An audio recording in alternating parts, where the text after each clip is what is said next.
दमदार टन में आज बात होगी जम्मू कश्मीर टेरर अटैक की। साथ ही आपको दिल्ली में ब्लास्ट का प्लान किसने रचा, पूरी जानकारी दूंगी। दिल्ली के जहांगीरपुरी में ताबड़तोड़ फायरिंग आखिर क्यों हुई, बहराइच कांड पर आज सुप्रीम सुनवाई। तो वहीं दिल्ली में जहरीली हवा पर दो राज्यों के मुख्यमंत्री कैसे हैं आमने सामने। सीट शेयरिंग को लेकर महाराष्ट्र में महाविकास आघाड़ी की गाड़ी कहां फंस गई, झारखंड में इंडी गठबंधन में सीट बंटवारे पर क्यों ठन गई, बिहार में कांग्रेस ने भूमिहार कार्ड क्यों खेल दिया, तो लालू यादव के दामाद आज कहां से नॉमिनेशन करने वाले हैं, साथ ही चमोली पर सियासी संग्राम क्यों छिड़ा हुआ है। पूरी खबर होगी डिटेल में, लेकिन सबसे पहले बात होगी टेरर अटैक की।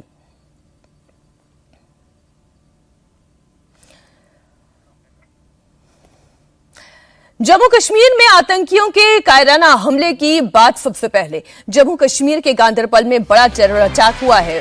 मुख्यमंत्री उमर अब्दुल्ला के चुनावी क्षेत्र गांदरबल के गगनवीर इलाके में आतंकियों ने टारगेट किलिंग को अंजाम दिया।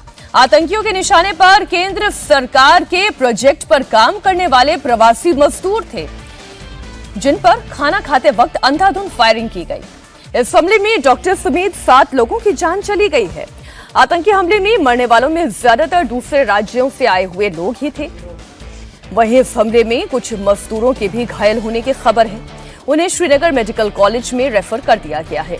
आतंकी हमले के बाद आईजी कश्मीर वीके बिरदी भी घटनास्थल पर पहुंचे। उन्होंने अस्पताल में घायलों का हालचाल जाना। गांदरबल में ये टेरर अटैक सोनमर्ग इलाके के गगनगीर में हुआ है। सभी मजदूर केंद्र सरकार की तरफ से चल रहे जेड मोड सुरंग निर्माण प्रोजेक्ट पर काम कर रहे थे, जो मध्य कश्मीर के गांदरबल जिले की गगनगीर घाटी को सोनमर्ग से जोड़ती है।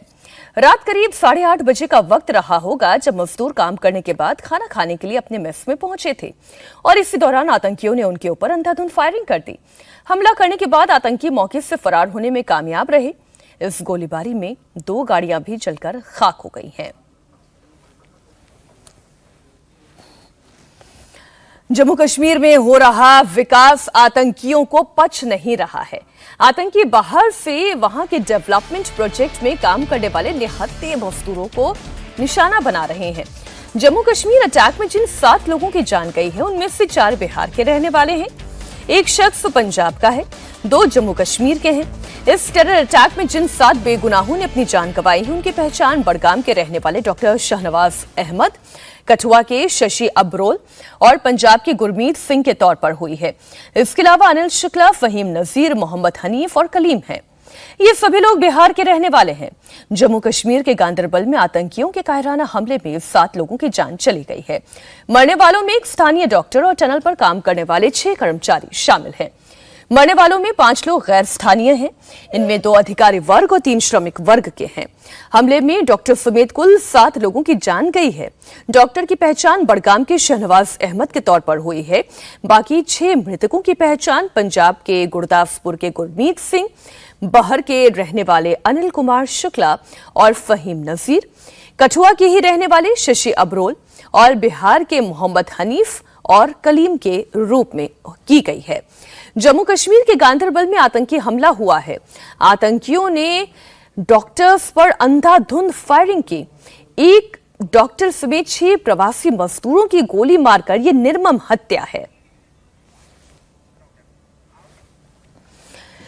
इस बीच आतंकियों की तलाश में सर्च ऑपरेशन तेज हो गया है। गांदरबल और उसके आसपास के इलाकों में चप्पे चप्पे पर सेना और पुलिस के जवान सर्च ऑपरेशन चला रहे हैं। बड़ी खबर यह है कि गांदरबल में आतंकी हमले की तलाश में एनआईए को अब यह जिम्मेदारी सौंप दी गई है। एनआईए की टीम दोपहर 12 बजे गांदरबल पहुंचने वाली है और फिर वो अपना काम शुरू कर देगी। बॉर्डर पार से ऑर्डर आता है और उसके बाद फिर टारगेट किलिंग होनी शुरू हो जाती है। और इससे पहले भी जितनी घटनाएं आप जरा याद करें, इससे पहले जो हुई हैं, उसमें भी जो प्रवासी मजदूर हैं, खासतौर पर यूपी, बिहार, बंगाल, इन इलाकों से आकर कश्मीर में काम करने वाले लोगों को निशाना बनाया जाता है। लेकिन इस बार तो वहां के भी रहवासियों को निशाना बनाया गया है। इनमें एक डॉक्टर भी शामिल हैं। जम्मू कश्मीर में आतंकी लगातार टारगेट किलिंग कर रहे हैं। आतंकियों के निशाने पर ज्यादातर गैर मुस्लिम रहते हैं और इनमें खास तौर से कश्मीरी पंडित होते हैं। इसके अलावा दूसरे राज्यों से कश्मीर में आकर काम करने वाले मजदूर होते हैं। बीजेपी कार्यकर्ता और स्थानीय निकाय में चुने गए लोग सेना और पुलिस के जवान आतंकियों के टारगेट पर हैं, उनके परिवार आतंकियों के टारगेट पर हैं। जम्मू कश्मीर में आतंकी गैर कश्मीरी और प्रवासी मजदूरों को टारगेट कर रहे हैं। 16 अक्टूबर को शोपियां में आतंकियों ने गैर स्थानीय युवक की गोली मारकर हत्या कर दी थी। इससे पहले 8 अप्रैल को शोपियां में ही गैर कश्मीरी ड्राइवर परमजीत सिंह की हत्या की गई। 17 अप्रैल को अनंतनाग में बिहार के मजदूर शंकर शाह का आतंकियों ने मर्डर कर दिया था। 7 फरवरी की घटना, जब हब्बा कत्ल में अमृतसर के रहने वाले अमृतपाल और रोहित मसी का मर्डर किया गया था। इस बीच गृह मंत्री अमित शाह ने बेगुनाहों का खून बहाने वाले आतंकियों को डायरेक्ट मैसेज दिया। अमित शाह ने कहा कि आतंक के खिलाफ हमारी लड़ाई जारी रहेगी। आतंकवाद देश के सामने चुनौती बनकर खड़ा है, लेकिन हमारे जवानों के हौसलों के सामने आतंकी टिक नहीं पाएंगे।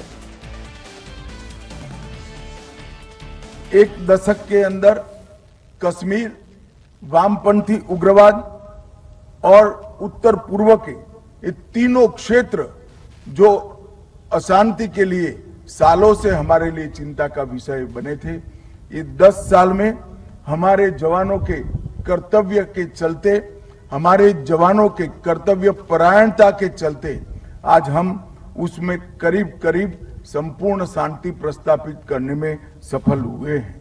मगर आज मैं ये भी कहना चाहता हूं कि हमारी लड़ाई समाप्त नहीं हुई। ड्रोन की उभरती हुई चुनौती, नारकोटिक्स का कारोबार, साइबर अपराध, एआई का उपयोग कर अनेक प्रकार की अशांति फैलाने का प्रयोग, धार्मिक भावनाओं को उकसाने के षड्यंत्र, घुसपैठ, अवैध हथियार की तस्करी और आतंकवाद, ये सभी खतरे हमारे सामने चुनौती बनकर खड़े हैं।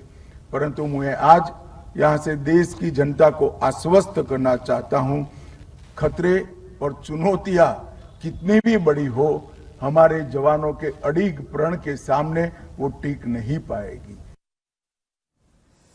हमारे सहयोगी मंजूर मीर इस वक्त गांदरबल से जुड़ गए हैं। मंजूर, पहले तो आप ये बताएं कि अभी तक इनके परिवारजनों को क्या मुआवजे की बात हुई है, और दूसरा ये आतंकी किस संगठन के थे, कहां से इनके पास ऑर्डर आया, अभी तक क्या प्रारंभिक और जानकारी आप एकत्रित कर पाए हैं?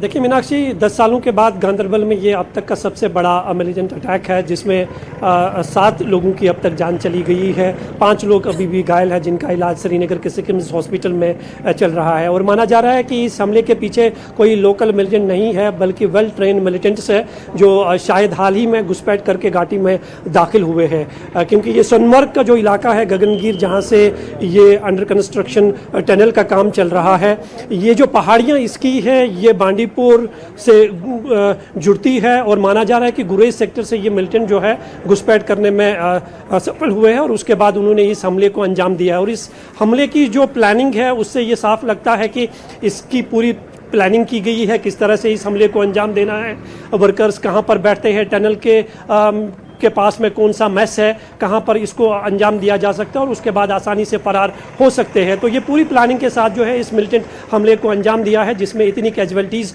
हुई है। हालांकि टीआरएफ की तरफ से ये दावा किया गया है कि उन्होंने इस हमले को अंजाम दिया है, लेकिन इस घटना के बाद जो है पूरे इस गांदरबल जिले में सर्च ऑपरेशन जो है वो बड़े पैमाने पर चलाया जा रहा है। बिल्कुल मंजूर, आप लगातार नजर बनाए रखिएगा, आगे भी जब इस पर और डिटेल आती है हम जरूर आपसे संपर्क करेंगे। फिलहाल शुक्रिया। इस बीच केंद्रीय मंत्री गिरिराज सिंह ने आतंकी हमले को लेकर उमर अब्दुल्ला सरकार और कांग्रेस पर जबरदस्त अटैक किया।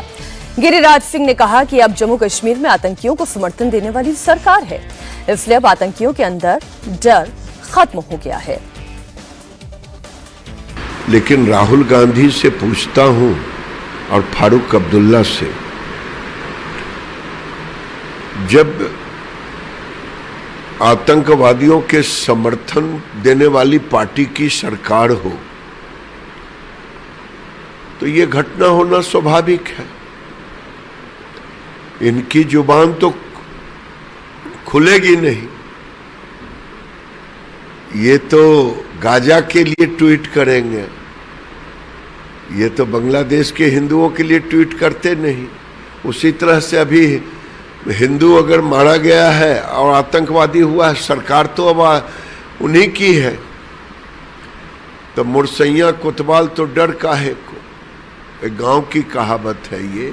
अब डर काहे रहेगा गांव में, क्योंकि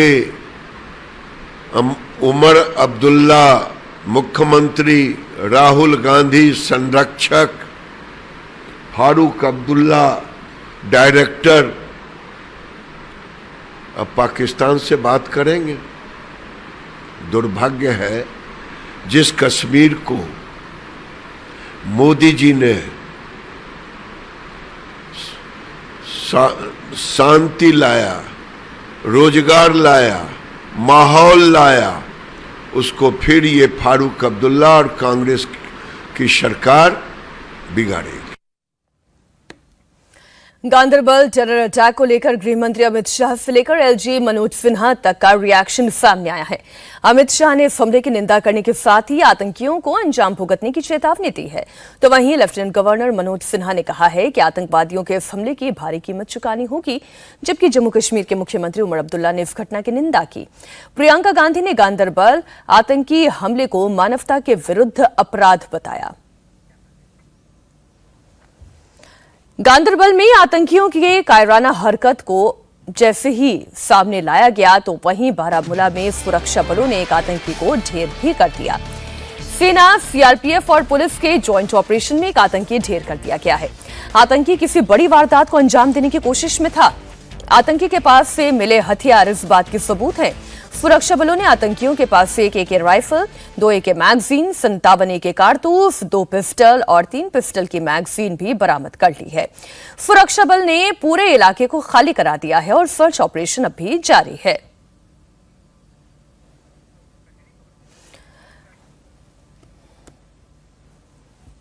जम्मू कश्मीर में आतंकियों की कायराना हरकत में 7 लोगों की निर्मम हत्या हुई।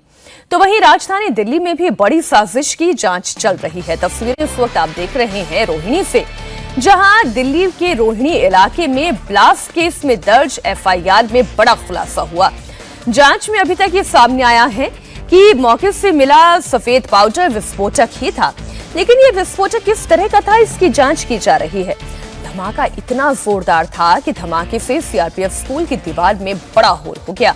धमाके की आवाज बहुत जोरदार थी। धमाके से सीआरपीएफ स्कूल के ऑपोजिट साइड की दुकानों के विंडो ग्लास और साइन बोर्ड डैमेज हो गए।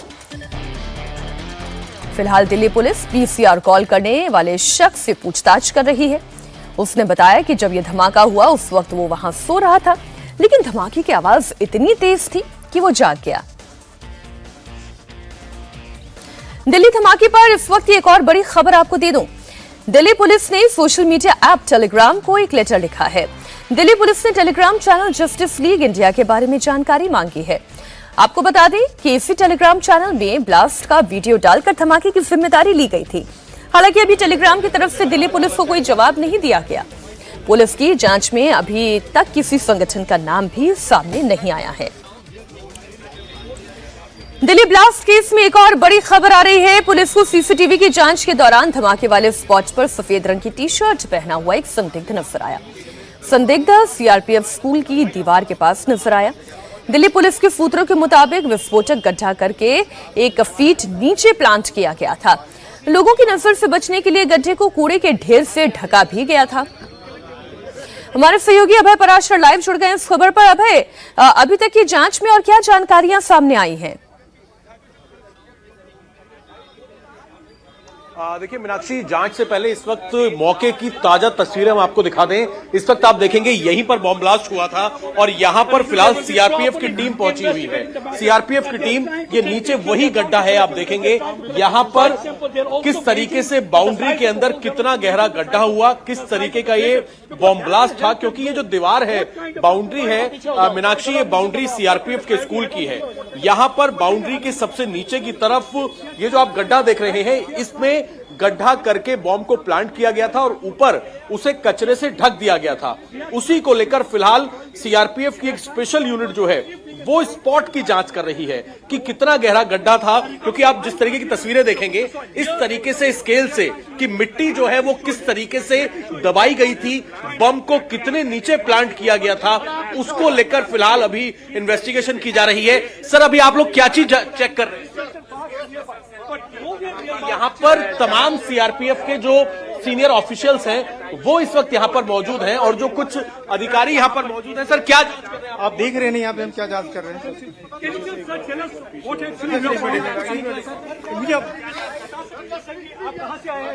आप देख रहे हैं ना मेरा बैनर? अभी आप लोग क्या जांच कर रहे हैं? रिक्रिएशन कर रहे हैं क्या? आप देख रहे हैं कि यहाँ पे जो धमाका हुआ उसी की जांच कर रहे हैं। उसी की जांच अभी तक क्या सर पता लगा कि किस अभी यहाँ पर फोटोग्राफी की जा रही है। सर आप कहाँ से आए हैं? आई एम पुणे से। They have come from I am Pune at sea, right together. Yes Pune के। अभी तक मिला आपको जो सुराग कोई मिला आपको? आप लोग स्पेशली बॉम्ब डिपार्टमेंट से हैं, सीआरपीएफ के, या फिर क्या जांच करने के लिए आप लोग आए? आपको कोई मटेरियल? अभी तो इन्वेस्टिगेशन कैरी होना है। इसमें जो ब्लास्ट हुआ इसमें क्या है, कौन सा? सर अभी तक क्या मिला? अभी तक जांच मिला है क्या? कुछ संदेह मिला आपको कुछ भी सर? बॉम्ब किस तरीके से प्लांट किया गया था ये अभी तक आपको क्लियर हुआ है? एक मिनट रुकिए। तो जांच स्टार्ट ही है ना, अभी तो मैं आया ही देख ही रहा हूँ। सर कितना गहरा गड्ढा था सर? बॉम्ब को कैसे प्लांट? सर आपकी टीम कहाँ से आई? आई एम पुणे से। आई एम पुणे से। सर अभी मैं कुछ भी नहीं बोल सकता जब तक कुछ गिरोगे। देखिए बिल्कुल सीआरपीएफ की टीम एक पुणे से टीम आई है, ये एक बड़ी खबर है, हम आपको बता दें। जी अभय आप नजर अपनी बनाए रखिए और जाहिर है अभी यहाँ पर पुणे की टीम आई है जो जांच कर रही है और जैसे ही डिटेल्स और इकट्ठा होती हैं हम आप तक सबसे पहले पहुंचाएंगे।